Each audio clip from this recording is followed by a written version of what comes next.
American Experience is made possible by the Alfred P. Sloan Foundation to enhance public understanding of the role of technology. The foundation also seeks to portray the lives of the men and women engaged in scientific and technological pursuit. At Liberty Mutual Insurance, we do everything we can to help prevent accidents and make America a safer place. Liberty Mutual is proud to support American Experience. At the Scotts Company, we help make gardens more beautiful, lawns greener, trees taller. If there's a better business to be in, please let us know. American Experience is also made possible by the Corporation for Public Broadcasting and contributions to your PBS station from viewers like you. Thank you. We hope you got our postcard of November 12th, and our excitement has subsided somewhat since then. We trust you can do something for us over there in the near future, which would serve to calm down Mother especially. We're sure you'll let us hear something about that soon. Regards to all the relatives, and many to you, straight from the heart, your father. I received this in Buffalo, New York, about a week after it happened, and it was mailed from my little hometown, Waldorf, near Heidelberg, Germany.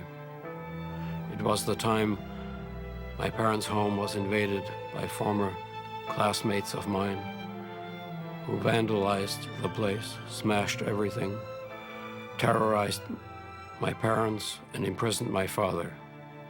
It was Kristallnacht. November 9th, 1938. Kristallnacht, the night of broken glass. The night the campaign against the German Jews turned violent. Across Germany, synagogues burned. Jewish businesses, homes destroyed. Thousands arrested and sent off to prison camps.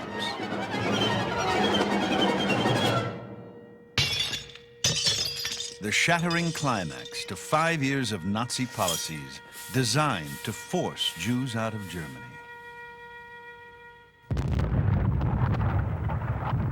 As Jewish life crumbled, tens of thousands, including Kurt Klein's parents, Ludwig and Alice, would look toward America as a haven of safety. And the question becomes, what would America do?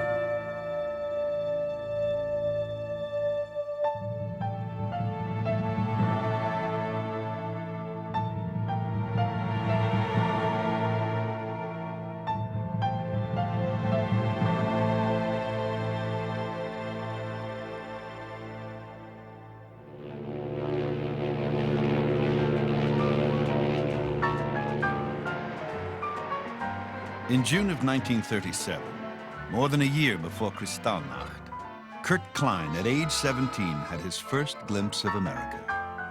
The first thing I remember seeing when I got close to the American shore was a huge billboard advertising Wrigley's chewing gum.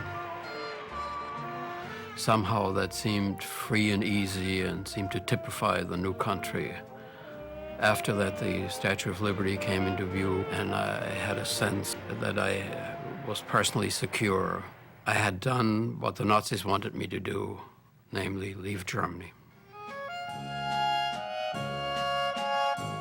Born in Waldorf, a small village near the Rhine, 13-year-old Kurt Klein celebrated his bar mitzvah in 1933, the year Franklin Roosevelt took office in America and Hitler came to power in Germany.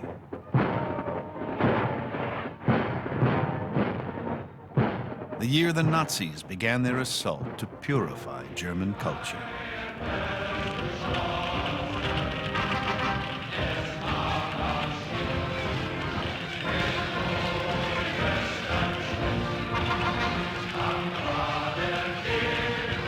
Each year after Hitler came to power, the situation grew worse for the Jews in Germany. By 1935, the Nazis passed the Nuremberg laws, which effectively stripped many Jews of their jobs and their positions within schools and universities. and generally restricted our lives.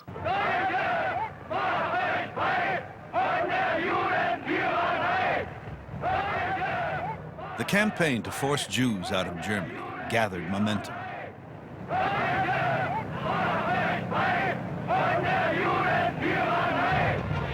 Jews were expelled from professions, their property and savings confiscated. Jewish businesses boycotted. My family knew there was no future for us in Germany, and we began to make preparations. We children would leave first for the US, and our parents would follow. My sister, who was a nurse, could no longer practice her nursing because she was Jewish, and was in fact the first one who left in 1936. That made it possible for me also to follow her in 1937, and by 1938 my brother had also arrived in the US. We hoped at that point, of course, to establish ourselves to the point of where we could support our parents and also have them come over. But the sudden violence of Kristallnacht ignited a new urgency for the Kleins, for all German Jews. In Washington, the response was immediate.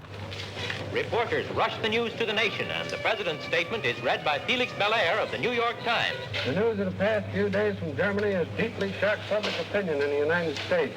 I myself could scarcely believe such things could occur in a 20th century civilization. Newspapers played up the story.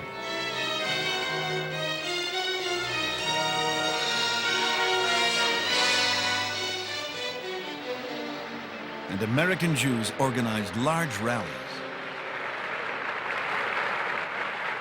We say to the president, you spoke alone among the world leaders. That was good. It was hoped Washington would do more than condemn the Nazis. In Germany, thousands of Jews looked to America to save them.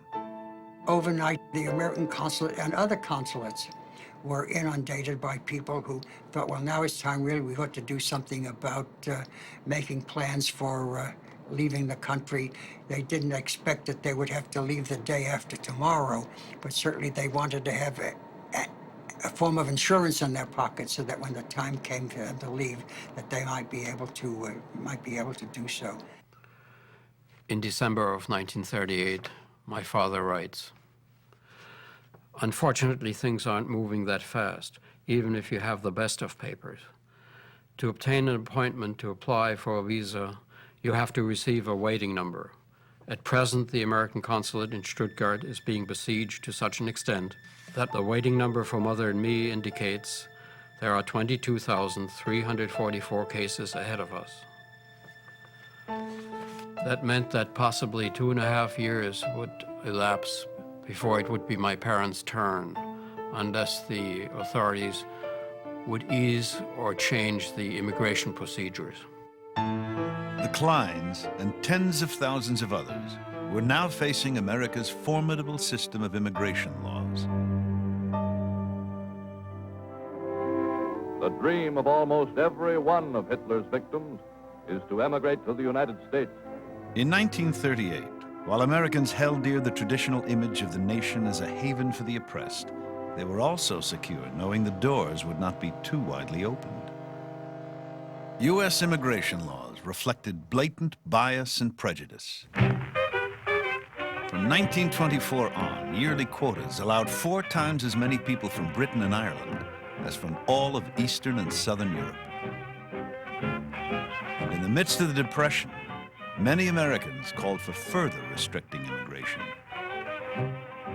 even to extremes. Our unemployment problem was transferred to the United States from foreign lands. And if we had refused admission to the 16,500,000 foreign-born in our midst, there would be no serious unemployment problem to harass us. To gain entry, each newcomer needed an American sponsor. willing to sign an affidavit of financial support, promising the immigrant would not become a public charge. It wasn't easy to get affidavits of support for my parents because, of course, in those days we had no money. We were willing to take any jobs, work on several jobs, day or night, as my sister did. And I worked as a dishwasher aside from my regular job, just to be able to make some extra money that would help us with our parents. Keep refugees out. They'll take American jobs, was the argument. But often the real concerns went deeper than employment. The main thing that we thought of was not economics. It's a moral responsibility, as we call it, of America to have America for Americans. And anything that disrupts that, by having masses of immigration disrupts the whole idea of the nation. This was the threat for many Americans. The growing number of Jewish refugees, including tens of thousands of children.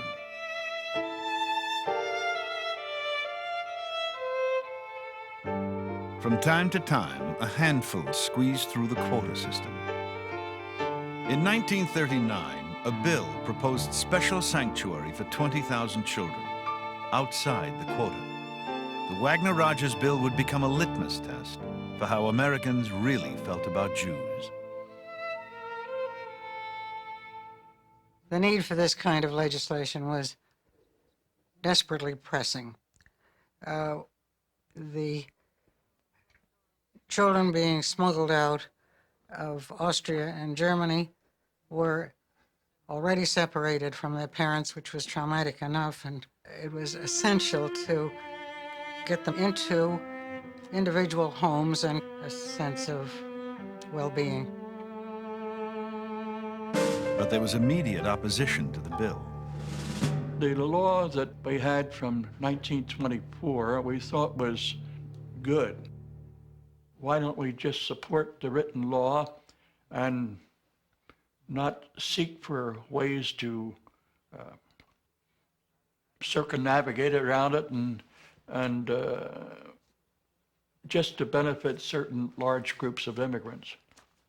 They were afraid, for example, of the argument that Europe was trying to dump all its Jews on the United States, and anti-Semitism certainly was a powerful ingredient, frequently covert instead of overt.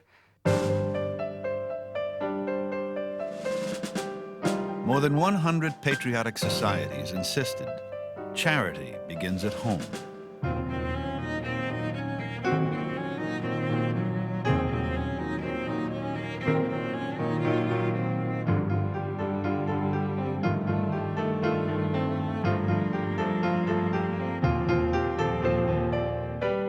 A cousin of the president, Laura Delano Roosevelt, commented, 20,000 charming children would all too soon grow into 20,000 ugly adults.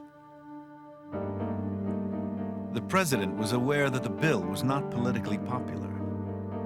When pressed for his opinion, he elected to take no action. The bill eventually died in committee. A year later, legislation making it possible to admit non-Jewish children from war-torn England passed with enthusiasm.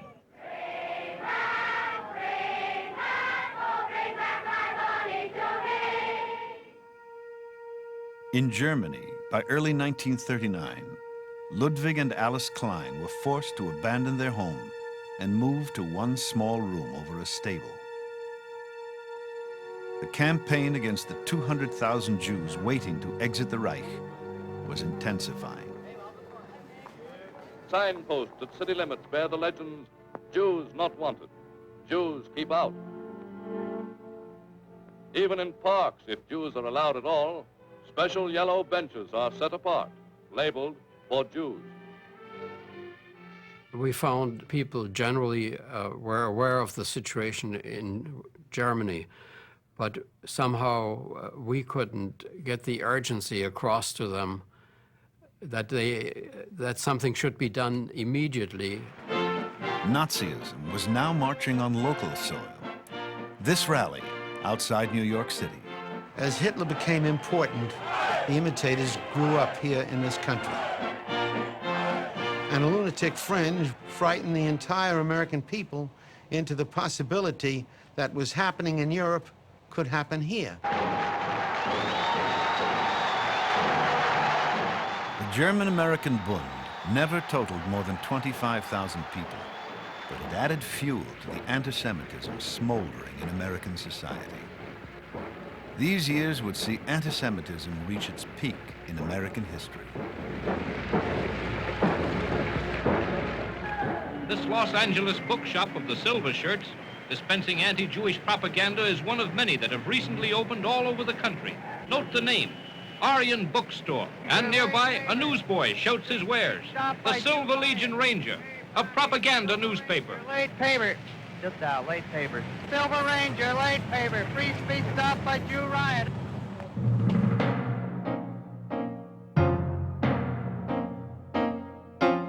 The anti-Semitic campaign was conducted by over 100 organizations across the country, blaming Jews for all the ills in America.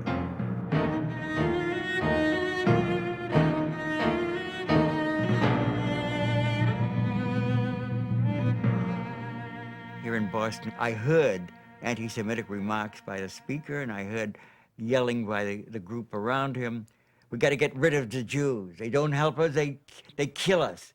They kill us financially, they own everything, and we're stuck with their victims. Father Charles Coughlin, a Roman Catholic priest, was the most influential anti-Semitic spokesman in the country. His weekly radio broadcasts reached more than 3 million people. The system of international finance, which has crucified the world to the cross of depression, was evolved by Jews for holding the peoples of the world under control. On Sunday nights, we would always listen to Father Coughlin, and it brought back shades of what I had recently experienced within Germany. But there was one difference. People could and did speak out against that. And also, it wasn't the official policy of our government to be anti-Semitic. But during the 1920s and 30s, anti-Semitism was a way of life in much of America. Many places open to most Americans were closed to Jews.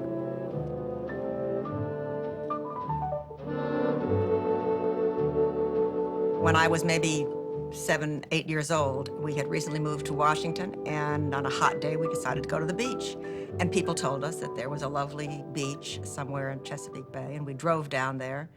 And I still remember the sign, because as we drove up, we saw the sign which said, "No Jews or dogs allowed." There were restrictions in job opportunities.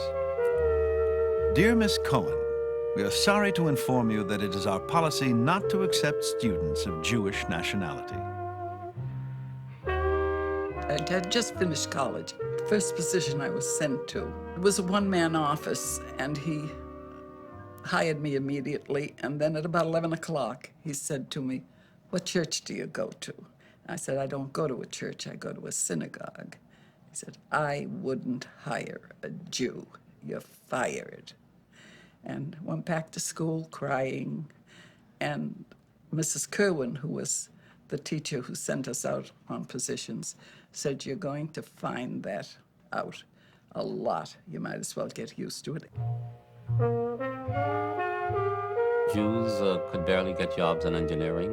The telephone company hired no Jews.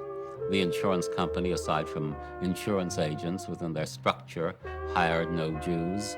The big three auto industry hired no Jews. Oh, you could become a distributor or something of the sort, but you couldn't go to work in their bureaucracy. In American academic life, Jews were systematically excluded. You could not get into the medical faculties very easily. That was part of the reason why Jewish hospitals became important in the 1930s. They offered places for Jews to practice. The situation was just as plain as this. You can get a job here. We can't pay you as much as we're paying our other associates, but you'll have a steady job here for a while, but don't count on ever becoming a partner, because we have no Jewish partners, and we will not have any Jewish partners. A 1939 public opinion poll showed how Americans felt. In Washington, FDR's New Deal seemed to offer hope the country might be moving towards a more equitable society. Many of the new government agencies had hired Jews.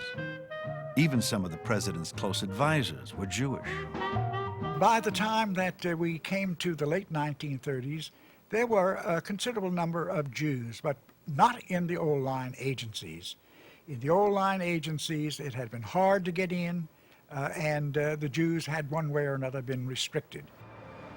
The State Department was an old line agency. Staffed with career diplomats, it reflected a conservative bias forged before World War I. These crafters of U.S. foreign policy believed in the superiority of white Northern European stock. In the atmosphere of an exclusive gentlemen's club, they often reflected the anti-alien sentiments of American society. The fate of tens of thousands of Jews, including Ludwig and Alice Klein, would be directly tied to the attitudes of these people. The State Department probably had a greater degree of anti-Semitism than others, and particularly in the immigration section, because they felt the Jews were not like them. I would hesitate to characterize the State Department as anti-Semitic.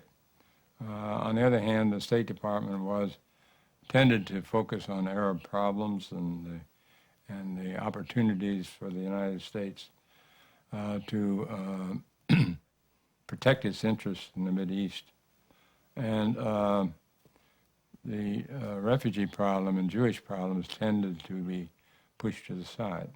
The State Department never was willing to recognize that the threat to the Jews, the life threat to the Jews, was as great as it really was. Their attitude was, if we're patient, we'll find that the problems of the Jews in Germany are not really life-threatening.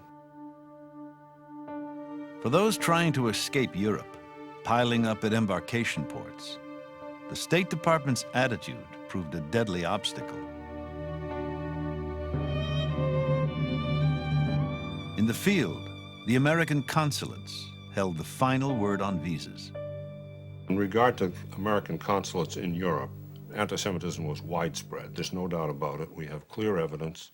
I learned in my own research that particularly it was seen in Zurich, in Oslo, in some consulates in Vichy, France, and in Lisbon. In fact, the situation was so bad in Lisbon that American Jewish groups had to go to the Quakers and request that they send a non-Jew to Lisbon to try to persuade the American consulate there to stop the obstruction of Jewish immigration.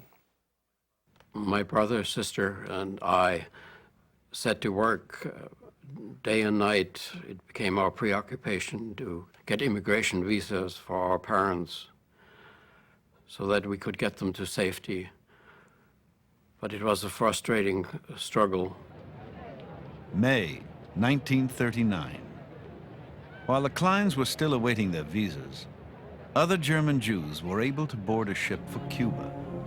And so over 900 of these unfortunate people, all with visas for Cuba and many with quota numbers for the United States, leave Hamburg and St. Louis, happy in anticipation of a new life far from Germany, where their experiences under the Nazi regime will only be a sad, sad dream.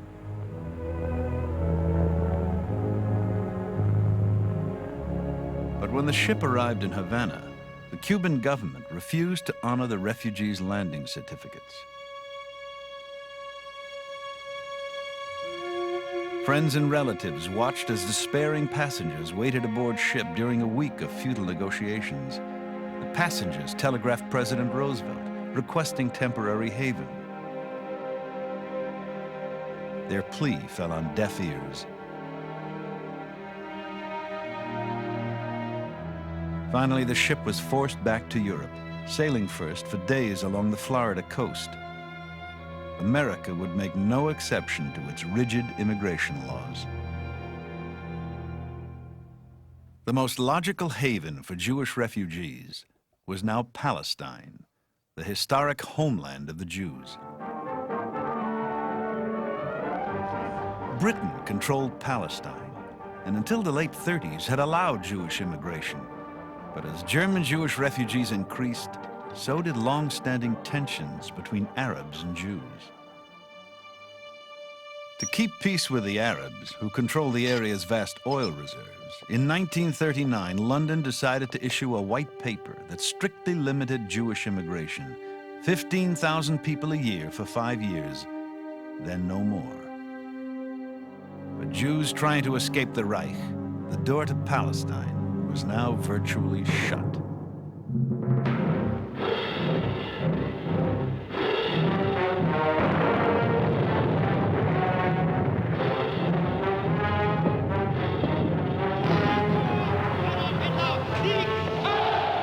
With the German invasion of Poland, the situation grew ever more dangerous. If Jews again drive Europe into war, the Jewish race in Europe will be destroyed.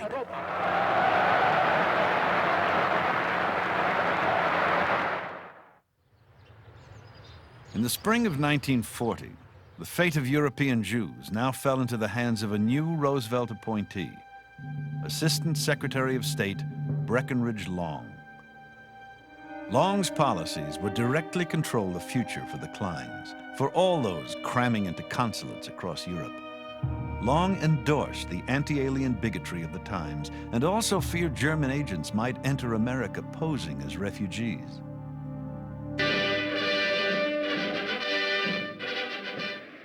Today's threat to our national security is not a matter of military weapons alone. We know of new methods of attack. The Trojan horse, the fifth column that betrays a nation unprepared for treachery. Spies, saboteurs, and traitors are the actors in this new strategy. National security was, of course, a legitimate issue.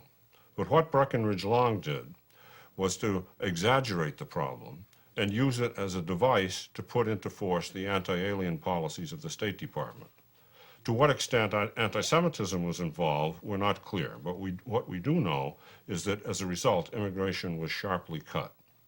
In 20 years of research, probably the most disgraceful document that I've ever run into is this memorandum written by Breckinridge Long in June 1940, in which he outlines the means by which consuls secretly and illegally can cut very sharply into immigration. We can delay and effectively stop for a temporary period of indefinite length the number of immigrants into the United States. We could do this by simply advising our consuls to put every obstacle in the way which would postpone and postpone and postpone the granting of the visas. At the end of August 1940, my father wrote the following.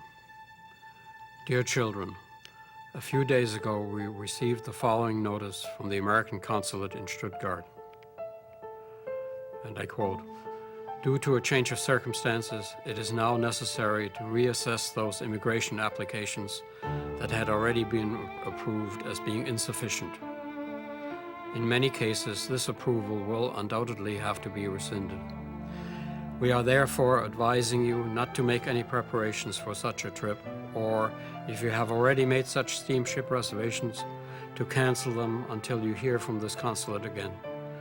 That should avoid financial losses for you or your guarantors. American Vice Consul. End of quote. And my father continues.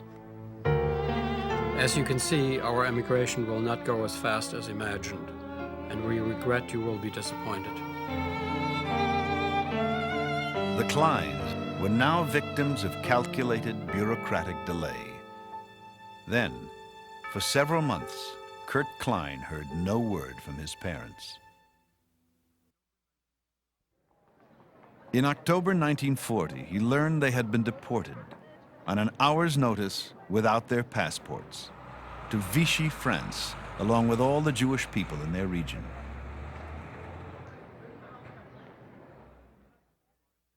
In Marseille, they would have to take up their case with the American consulate all over again. They were now being held in a detention camp called Gours.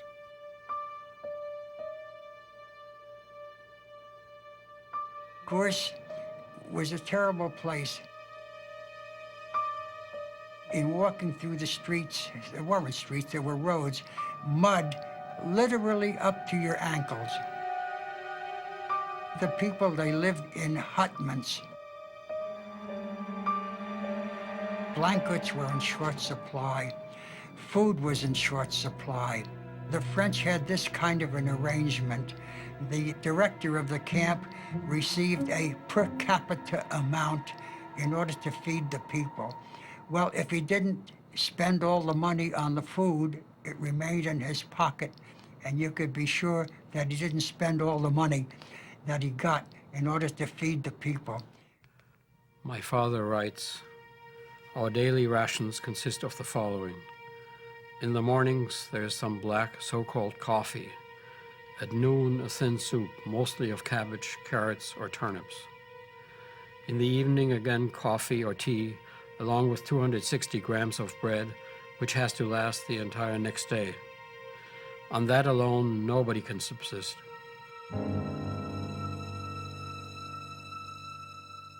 It was a technical nightmare to get out of France. You had to have a French visa de sortie, that's an exit visa from France. You had to get a Spanish transit visa. You had to get a Portuguese transit visa. You had to have your American visa either promised or stamped into your passport. And you had to have a boat ticket or onward transportation. All of these things had to happen within a 4-month period. If any of it fell by the wayside, you had to start over again in order to get everything lined up.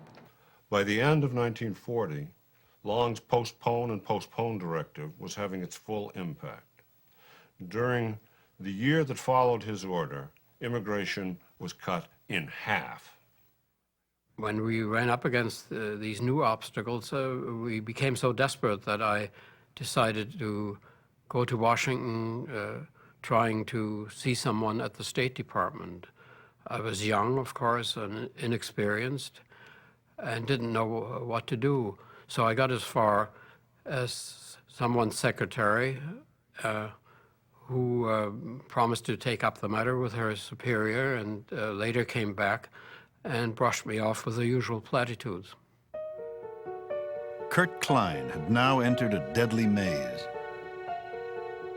For many American Jews, it was a familiar experience. American Jews had very little influence in the United States in those years. And they hadn't yet established themselves. They had no infrastructure. They had no tensile strength as an organized group. They were disparate people trying to learn to make a living in a community that was by way of a way of life opposed to their intrusion. They didn't want Jews living alongside them, eating alongside them, going to school with them, living in their houses. These were people who were on the outside, and they were not really of major concern. So a weak Jewish community, a non-caring, non-Jewish community, is a formula for disaster, and that's what we had. For years, in spite of their politically weak position, Jewish leaders had organized rallies to protest Nazi persecutions. Many were sponsored by a friend of the president, who would later become one of the first Americans to learn the full extent of Hitler's horrors, prominent Rabbi Stephen S. Wise. I would say that the conscience of America rejects Hitler's... Wise and his followers were ardent Roosevelt supporters, but in the anti-Semitic atmosphere of the times, many Jews were frightened and reluctant to press the administration too hard. I remember a sermon, a bitter sermon of my father's. The year was 1940. It was Yom Kippur of 1940, the Day of Atonement in the fall of 1940. He got up in his synagogue and he said, our brothers are being killed in Europe by the Nazis. The murders had already begun on a small scale.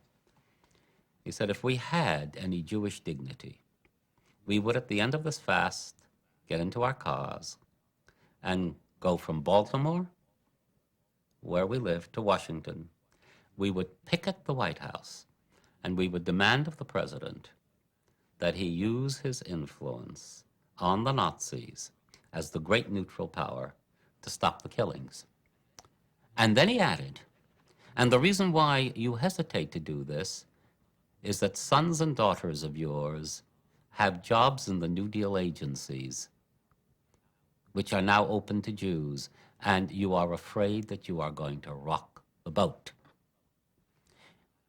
That night, within an hour after the end of the fast, my father got a note from the board of this little synagogue firing him for his disrespect for the president.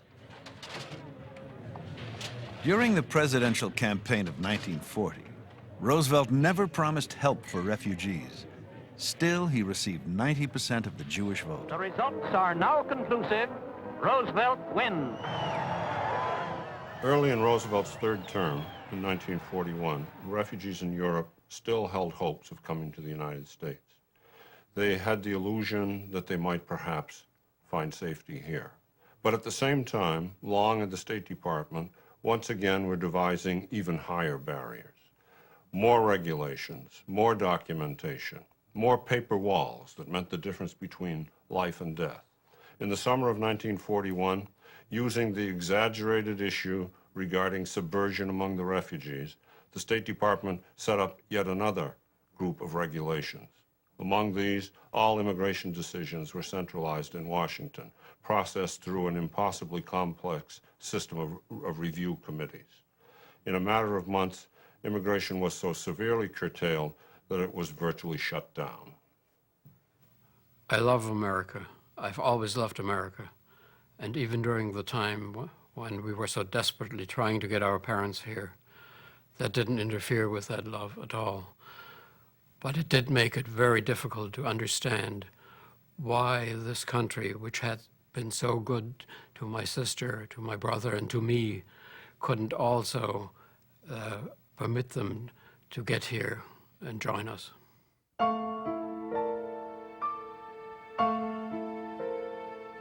In the middle of July 41, I received this letter from my mother. You'll have to start anew with respect to our emigration. We were enlightened today about the new decrees, and regretfully everything has now become invalid and we are back to square one. And the worst thing is that Father and I are compelled to be separated for such long periods of time. Much of what I was able initially to be enthusiastic about is no longer of any consequence to me.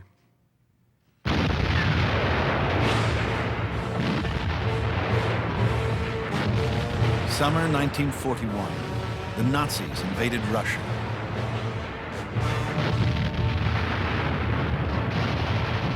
In newly conquered areas, a secret policy was put into action. Political enemies, undesirables, and all Jews were rounded up by special forces, Einsatzgruppen.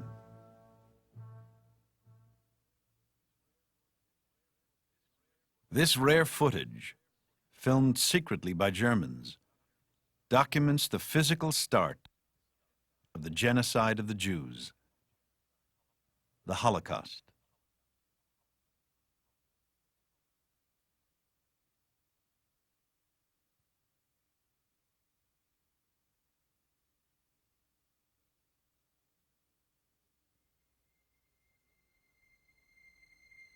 By the end of 1941, more than 500,000 Jews would be murdered.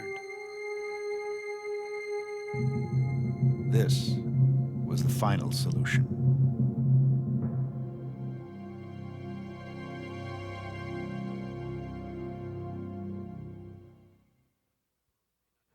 In October of 1941, once again, everything seemed in readiness for my parents to be able to leave France. Passage had been booked on a Portuguese ship that would leave Lisbon the day after Christmas. The only thing we were still waiting for was approval of the American consul in Marseille to grant their visa.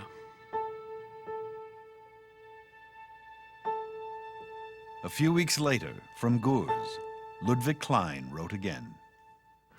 December 6, 1941. My dear children, we were at the American consulate on December 3rd, at which time our visas were supposed to have been issued. Although everything was in readiness, they could not be handed over to us because no more German quota numbers were available. However, they ought to be available again within a few days. But at home in Buffalo, New York, Kurt Klein, reading about the attack on Pearl Harbor, realized America's entry into the war could further hamper his parents' escape. 2 days before they were set to sail, Kurt Klein received this cable. Passage uncertain. Try to find out other lines. Once more, everything fell apart. Aside from all the red tape, the tragedy of Pearl Harbor got in the way. Even though we continued our attempts to get our parents out because we knew that they were in the unoccupied part of France, which was still not totally under German control, everything we attempted to do for them turned into nothing. By spring 1942, rumors moved through Western Europe. Entire villages, cities being emptied of Jews.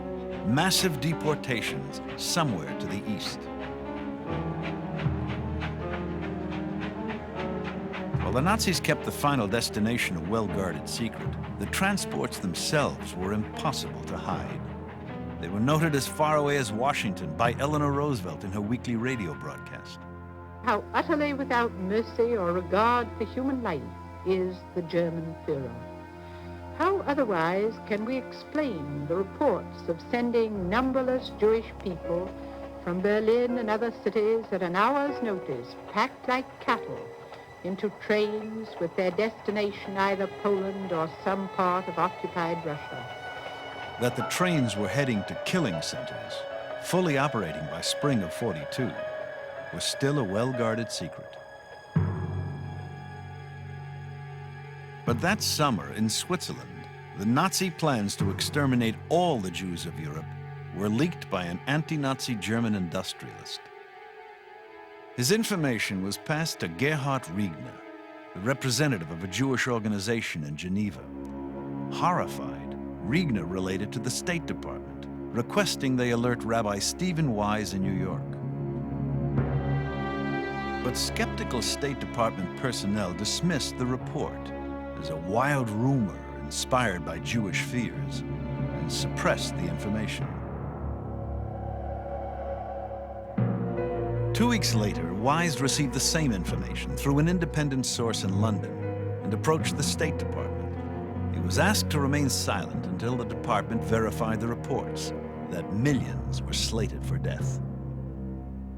Months went by without any progress whatsoever, until in September of '42, some of the letters we had sent to our parents were returned to us, stamped, returned to sender, moved, left no forwarding address. We feared the worst, but of course didn't know the details. By November, the horrifying puzzle was being pieced together by the State Department. From press accounts, refugee workers, the Red Cross, the Polish government in exile, the Vatican. 60,000 Jews deported from the Netherlands.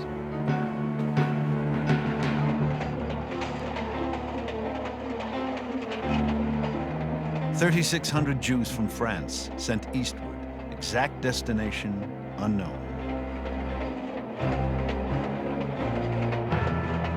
16,000 arrested, Paris.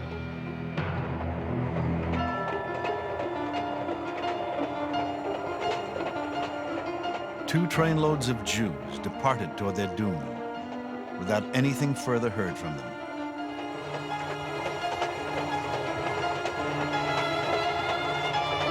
Evacuated whole Warsaw ghetto, murdered 100,000 Jews.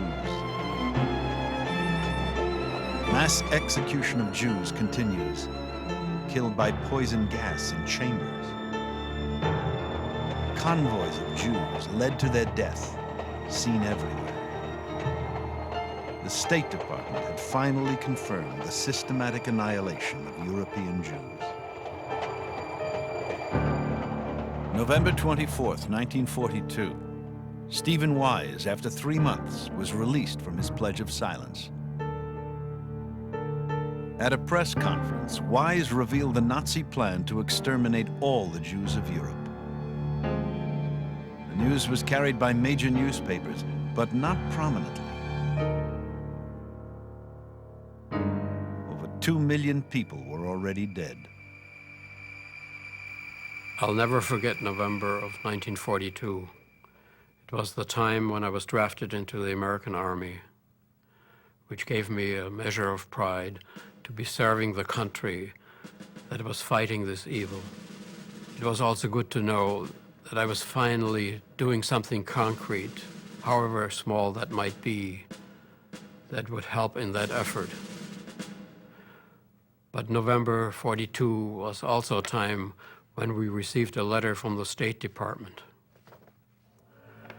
With reference to your interest in the visa case of Mr. Ludwig Klein and his wife Alice, I take pleasure in informing you that after further consideration of the case in the light of existing conditions, the department has given renewed advisory approval to the appropriate American officer at Marseille for the issuance of immigration visas to the applicants. Very truly yours, H.K. Travers, Chief, Visa Division.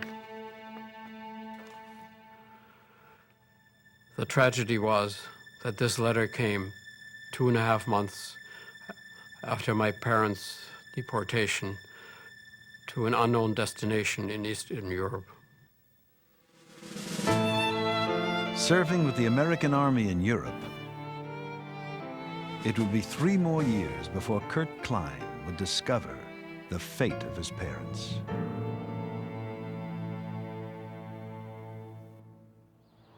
Near the end of 1942, with 4 million Jews still alive in Europe, Stephen Wise and other Jewish leaders presented a document to President Roosevelt detailing the Nazi plan for extermination.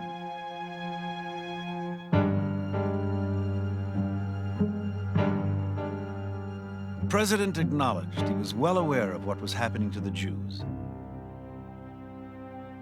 But he limited his response to a statement threatening the Nazis with accountability for war crimes. Spotlighting the tragedy for the public remained the burden of American Jews.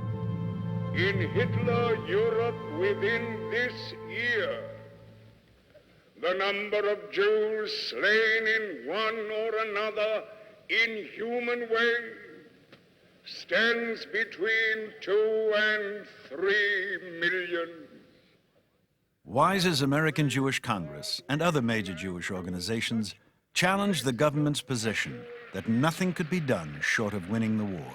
We may move our country and the United Nations to act now. They called for revised immigration procedures and actions at an international level. In coming weeks, 40 rallies were mounted across the country by Wise and allied organizations.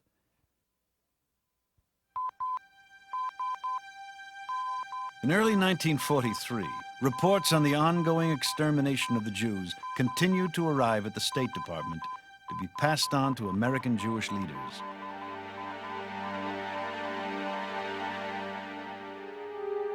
But in February, the department ordered its Swiss legation not to accept any further reports intended for private citizens.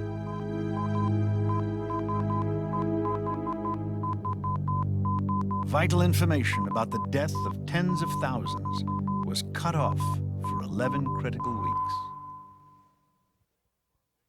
The State Department was actively blocking information about the genocide. Roosevelt refused to focus on the issue. The American churches were largely silent, a fact that particularly pains me as a Christian, and the press had little to say and buried that little in the inner pages. So it fell to Jewish activists to bring the information to the American public. One of those activists, a person not connected with the mainline Jewish organizations, who would later come into sharp conflict with them, was a newcomer to America from Palestine, Peter Bergson. Bergson had arrived in America in 1940. He was a member of the Irgun, the underground organization in Palestine willing to use violence there to press for a Jewish state. On what Bergson would call the most traumatic day of his life, he read Stephen Wise's November announcement on page 6 of the Washington Post. Immediately, he embraced a new commitment to move the story from the back pages to the front page of public awareness. When I first met Peter Bergson, my impression was that the Jews were being kicked around in Europe, and the United States should do something about it, and the other people should do something about it, whether they were Jews or Cherokees or whatever it was. And it was not on a Jewish basis at all, whatever, that I was either approached by Peter Bergson or agreed to go along in the Bergson group. Will Rogers Jr. was one of the politicians, actors, authors, journalists Bergson and his colleagues enlisted for a campaign of public awareness. There was a touch of genius about Bergson, but the touch of genius, I think, lay in his being a master of publicity, what we later came to call the art of public relation. He seemed to have grown up with this capacity, perhaps with his mother's milk, I don't know, but he was so good at it. I think the most effective thing that we of the Bergson group did was our advertising and our ads. These were written by Ben Hecht. They were full-page ads. They appeared in the New York Times, and they were extremely sock. One of them, I recall, was 70,000 Jews for sale. The ad drew attention to an American press account that Romania might release 70,000 captive Jews. Ben Hecht, its author, was an eminent screenwriter and Broadway playwright. He wrote simple, direct, declarative sentences that went straight to the point. The Ben Hecht ads did more than any other single event to stimulate the Americans that wanted to save Jews to saving Jews. And by some merciful gift of history, his talents became available for a cause like ours. In March, Hecht's theatrical talents were put to use as the campaign moved beyond the papers. The pageant, We Will Never Die, is New York's Jewish protest against Nazi massacre. 40,000 attended the spectacle, staged by some of the finest talents in the American theater. I remember going to New York to see the pageant. I just remember my own sense of being so overwhelmed and feeling an enormous link with everybody on the stage. Here the Germans turned machine guns on us and killed us all. Remember us. I wept all through it. My father wept with me. It was very moving. But again, I was never sure that non-Jews saw it as anything but a wonderful theatrical spectacle. There are 4 million Jews surviving in Europe. The Germans have promised to deliver to the world, by the end of the year, a Christmas package of 4 million dead Jews. And this is not a Jewish problem. It is a problem that belongs to humanity, and it is a challenge to the soul of man. In following weeks, the Bergsons intensified their campaign to awaken America. The pageant toured 5 different cities. playing to more than 100,000 people. At the same time, other Jewish organizations held rallies around the country. The government attempted to quell the Jewish outcry by announcing a joint British-American rescue conference. And we Jews became very excited that finally two great governments were meeting to solve the problem, if indeed it could be solved. The closed-door conference met in a remote Bermuda hotel. The American delegation arrived with secret directives from the State Department. The Bermuda Conference was a conference set up to not accomplish anything. And the people who represented the United States there were given those instructions. The results soon leaked out.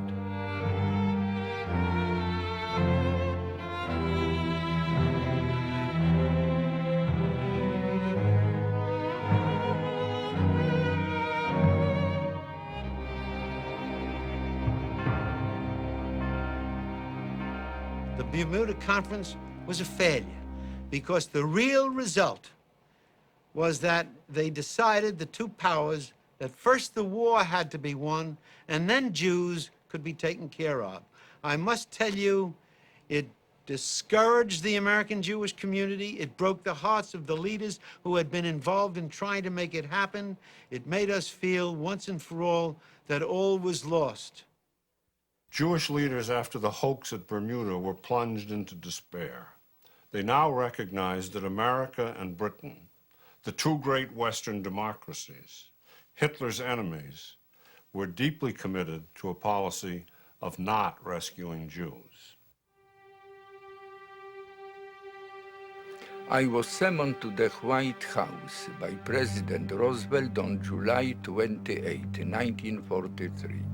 He kept me approximately 1 hour, 20 minutes. Jan Karski was an agent for the Polish government in exile. A Christian, he brought information in and out of Poland. One secret assignment, to witness the death camp in Belzec. I made my opening report. I saw what was happening to the Jews in the Warsaw Ghetto. I saw concentration camp in Belzec. I saw terrible things. He listened. The conclusion of that part of report was his statement.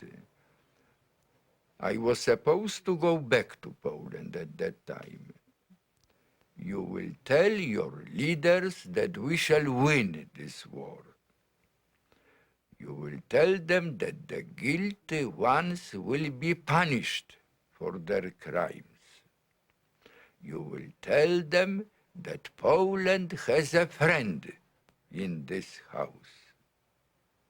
And he tended his hand. I was impressed with this. Poland has a friend in the White House, President Roosevelt. Only if you are interested, when the ambassador took me to the limousine by the side door, he whispered on the street, well, the president did not say much. Because these were generalities. In the second half of 1943, the government's long-standing policy of not rescuing European Jews was challenged simultaneously on two fronts. The first, in a branch of government normally not involved with refugees, the Treasury Department. Secretary of the Treasury, Henry Morgenthau, a Jew, had a 30-year working relationship with Franklin Roosevelt and was a close personal friend. It would be Henry Morgenthau and some non-Jewish Treasury Department staff members who eventually would uncover the State Department's deliberate obstruction of rescue. It began when Stephen Wise came to Washington with a plan for the U.S. Jewish community to put up funds to rescue 70,000 Romanian Jews. To prevent funds from falling into enemy hands, Washington required a special wartime license to be approved by both state and Treasury. The State Department stalled the license for 11 weeks, but when the request finally reached the Treasury Department, it was approved within 24 hours. Henry Morgenthau and his Treasury staff assumed that the first meager steps toward saving European Jews were underway. At the same time, the persistent Bergson Group launched an all-out campaign calling for the establishment of a government rescue agency. In October, they held an unprecedented demonstration in Washington.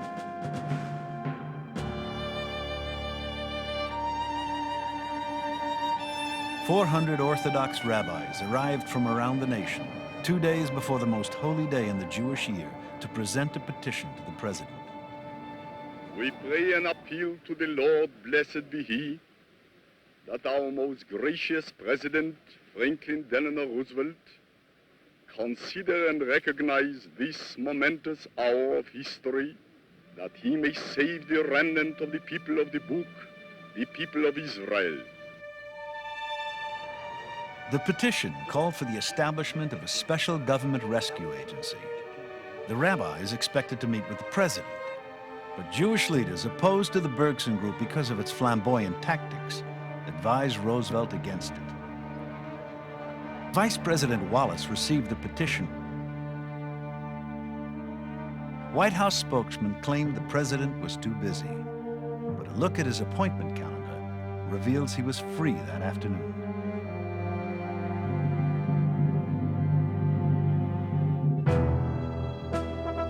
A few weeks later, the campaign for a rescue agency intensified. Legislation designed by the Bergson Group was introduced jointly into Congress by Senator Guy Gillette and Representative Will Rogers, Jr. I just did what anybody would have done. I was not concerned with the outcome so much as I was that making a statement and that somebody makes the statement and that my country makes the statement. I did very much want the United States as a country and as a nation to stand, to protest and to stand for the rescue of these people when it could be done.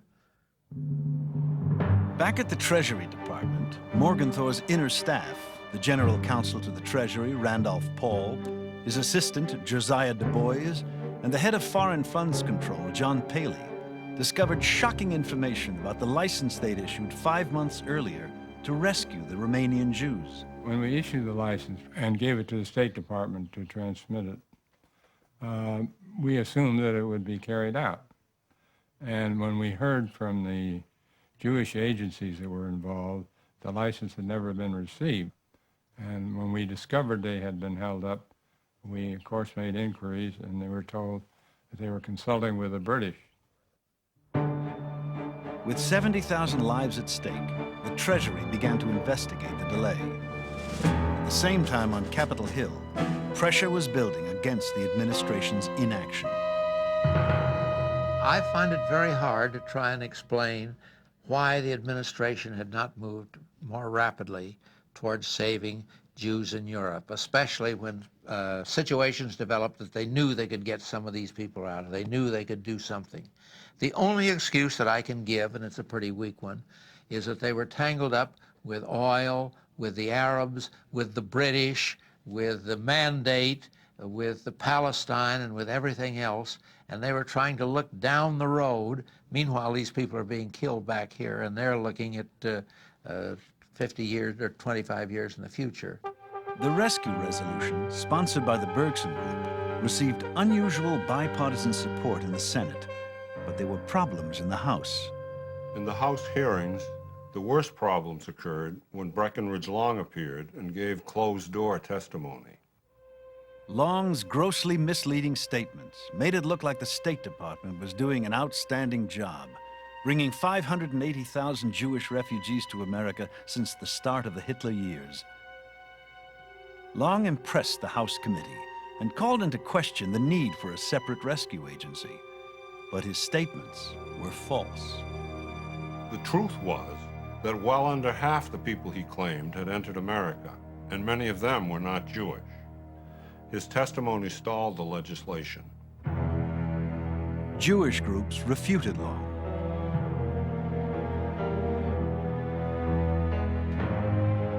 And the State Department's policies began to unravel.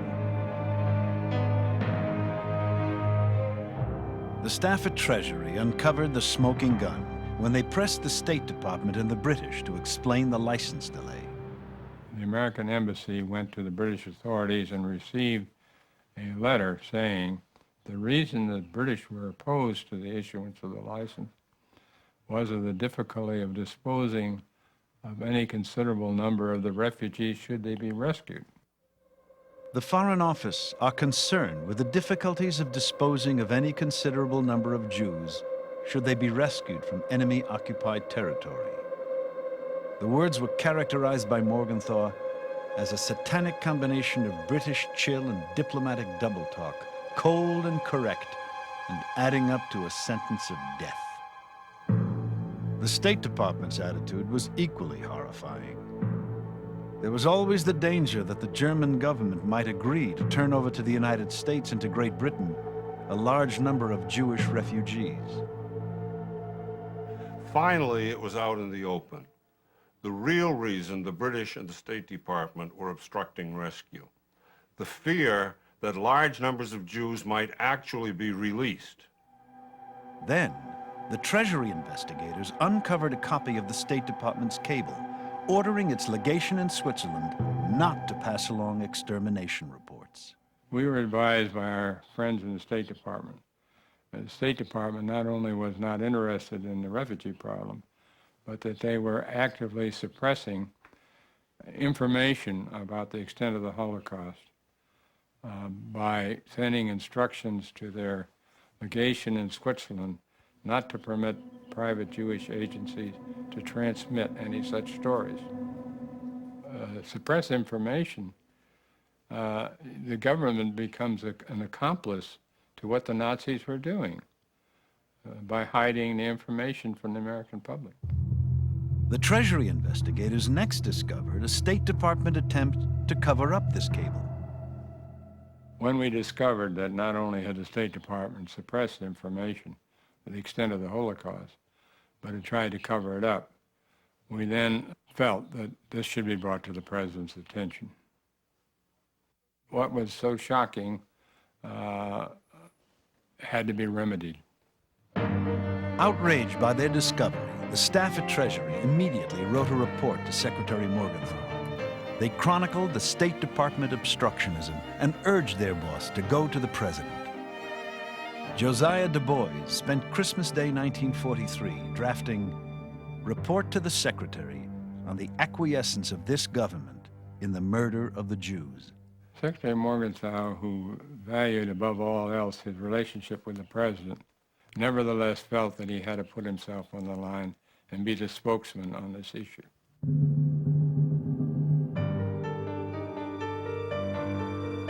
January 16th, 1944.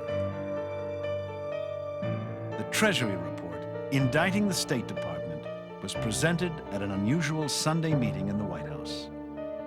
We met with President Roosevelt in the Oval Office, Secretary Morgenthau, Randolph Hall, and I. The President didn't read the report, but Morgenthau asked me to outline why we were there and why we felt that a separate agency outside the State Department was essential. And at the end of the meeting, the President said, "We'll do it."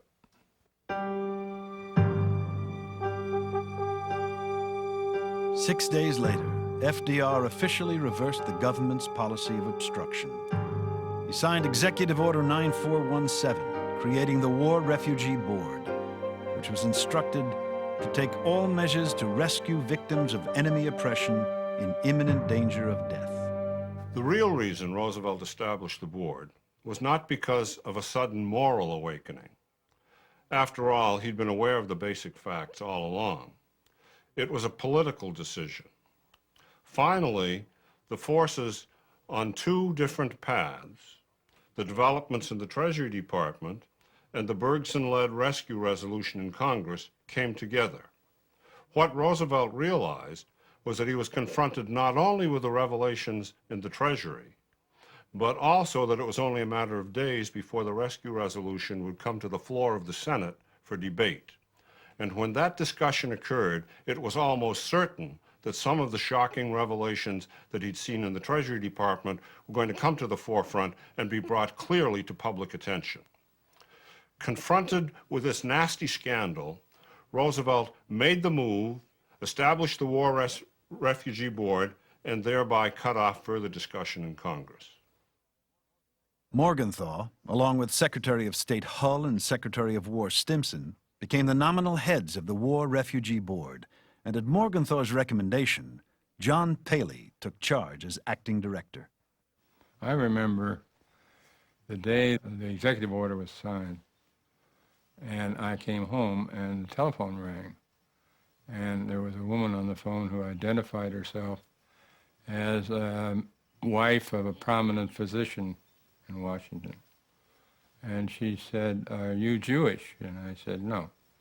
And she said, "Why are you doing this?" And I tried to explain to her what we were doing. But here was somebody calling on the telephone and saying, "Why did I agree to be head of the War Refugee Board?" Well, it's a sampling of some anti-Semitism. Paley and the board faced a difficult road. Government funding was meager. Most costs were paid by private Jewish organizations. Other government agencies refused to cooperate, as in late 1944. The board endorsed a proposal from American Jewish leaders to bomb the gas chambers at Auschwitz, but the proposal was sabotaged. The Jewish agencies themselves weren't sure that they wanted us to arrange this. Bombing railroad lines is not very effective because it can be rebuilt overnight. So it involved wiping out the extermination facilities. And finally, after much soul-searching, we recommended this to the War Department. Auschwitz was located in a strategic oil refining district in Poland. The refineries were no farther than 45 miles from these crematoria.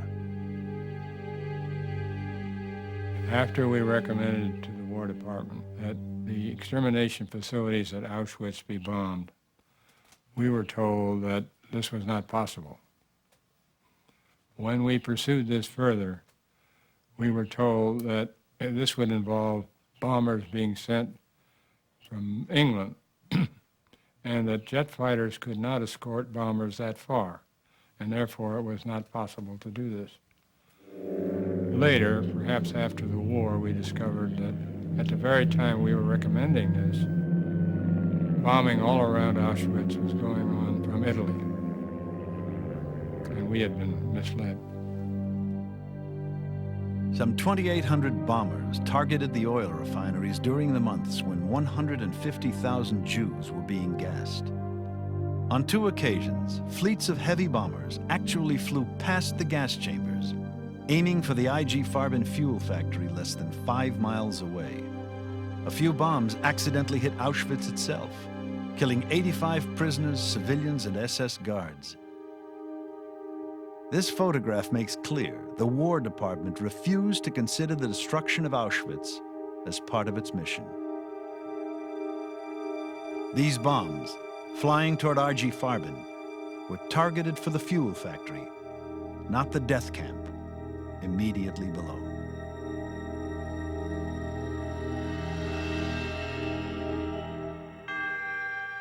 With almost no cooperation from other government agencies, the board still managed to truck critically needed supplies to a few camps behind enemy lines.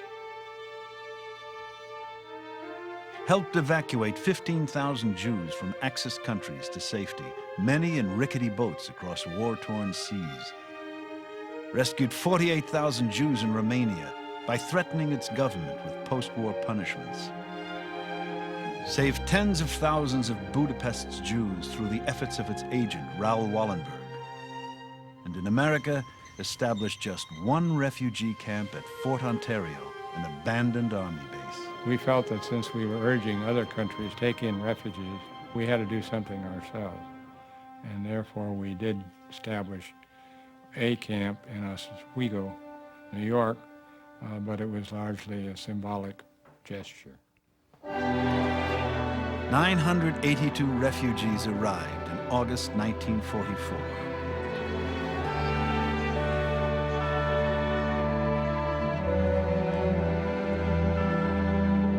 As the administration painted a magnanimous picture, 55,000 quota places for that year alone went unused. In the end, the War Refugee Board played a vital role in saving the lives of 200,000 Jews. A very valuable contribution, to be sure, but the number is terribly small compared to the total of 6 million killed. The board did prove that a few good people, Christians and Jews, could finally break through the walls of indifference. The great shame is that if Roosevelt had created the board a year earlier, and if it had been truly empowered, the War Refugee Board could have saved tens of thousands, even hundreds of thousands more, and in the process have rescued the conscience of the nation.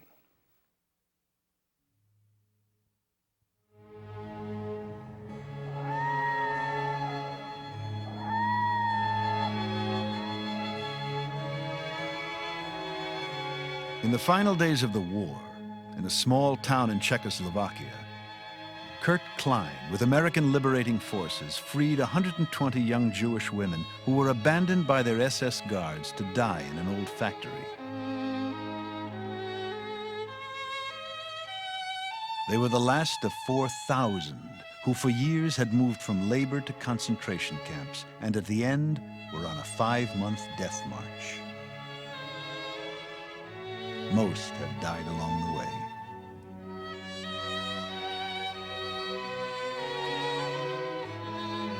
As I entered the factory courtyard, I saw what I can only describe as walking skeletons going about their pathetic task of pumping water at a hand pump in the center of the courtyard. Over on the far side, I saw a girl leaning against the entrance to the factory. I walked over to her, and I noticed that she seemed in slightly better physical condition than the rest of them. I asked about her companions, and she said, "Come, let me show you." And we went inside. What greeted me inside was a scene of utter devastation. Girls were lying all around the floor on scraps of straw, some of them obviously quite close to death. An extraordinary thing happened at that moment. My guide made a sweeping gesture and said some words that are indelible in my mind. "Noble be man, merciful and good." And I recognized that as a line from a poem by the German poet Goethe. And to me, this was a devastating indictment of all that the Nazis had perpetrated on these women. Of course, we immediately set to work to help the girls get to the hospital, where I found that the girl who had been my guide had fallen desperately ill and was listed in critical condition. Nevertheless, when I approached her bunk, she seemed quite lucid, and we had a lengthy chat. When I was getting ready to leave, she wordlessly handed me a few sheets of paper, which were her reflections on the recent events. Freedom, I welcome it in the rays of the golden sun, and I salute you, brave American soldiers. You ask what we have suffered, what we have lived through. Your sympathy is great, but we cannot speak the unspeakable, and you might not understand our language. You are people of freedom, and we, are we human still or again? Yes, they have tried to drag us to the lowest level of human existence. demeaned us, and treated us worse than animals. Yet something seems to have remained alive within us, for it stirs anew. It is a soul which is sensitive to the beauty of the blossoming spring, a heart which beats in our breast and pulsates with feeling. Pain searches through this new heart. Slowly the petrified shell into which cruel barbarians have cut deep wounds is mending, leaving a vulnerable, feeling heart. I must tell you, good Americans, my dying friends' words of farewell were whispered from bloodless lips. Welcome them. Welcome them. Welcome our liberators. I know they are near. I shall not see them anymore. So greet them for me, they who liberate you. The girl who penned those eloquent words was Gerda Weissman, who has been my wife for the past 46 years.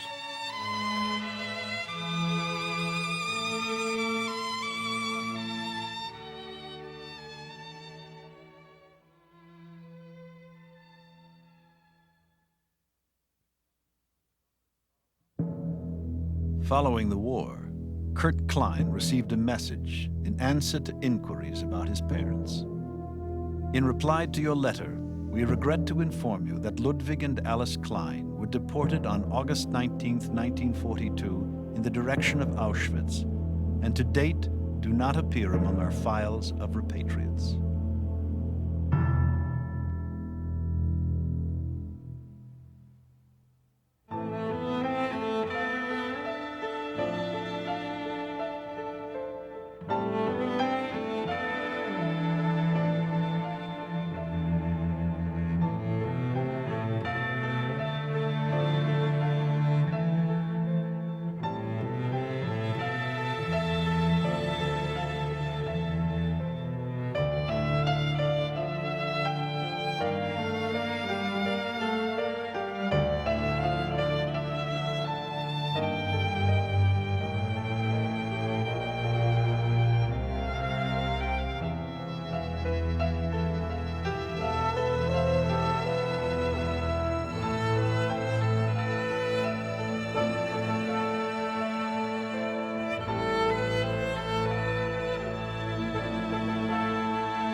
There's more about America and the Holocaust at American Experience Online. Read translations of the Klein family letters, see maps of the Holocaust, and access documents including a 1943 visa application. All this and more at pbs.org. American Experience is made possible by the Alfred P. Sloan Foundation. To enhance public understanding of the role of technology, the foundation also seeks to portray the lives of the men and women engaged in scientific and technological pursuit. How do you get a weed-free lawn, a healthy garden, a home that's pest-free? Every day we work to find new and better solutions. Ortho, proud to support the American Experience on PBS.